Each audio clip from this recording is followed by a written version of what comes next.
Ayan, hello po sa ating lahat mga ka-Team EDSI, kumusta? So, ayun nga po, no? Sino ba naman ang hindi kikiligin?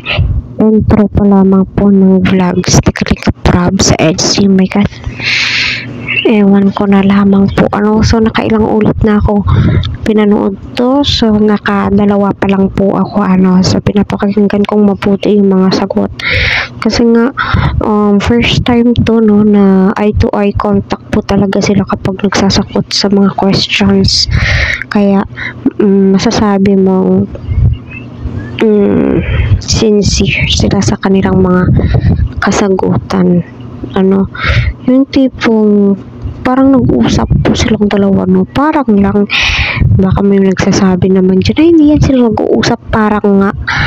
Ayan, naway patuloy po nating supportahan sa Kalinga Prab, kaya wag po nating skip ang kanilang ads. So, ika nga ni Kalinga Prab, napaka-matured nga po ni si VNC, parang hindi 17 years old kung mag-isip. So, totoo naman po, So, ngayon, no, si Eds ay sinabi nga po niya na takot siyang mawala si VNC sa kanya. So, si VNC ay si Edo ay pinapahalagahan po niya yung love team po nilang dalawa, no? Kahit sino naman papahalagahan mo, lalong-lalo na kapag ganitong babae yung napakabait, no?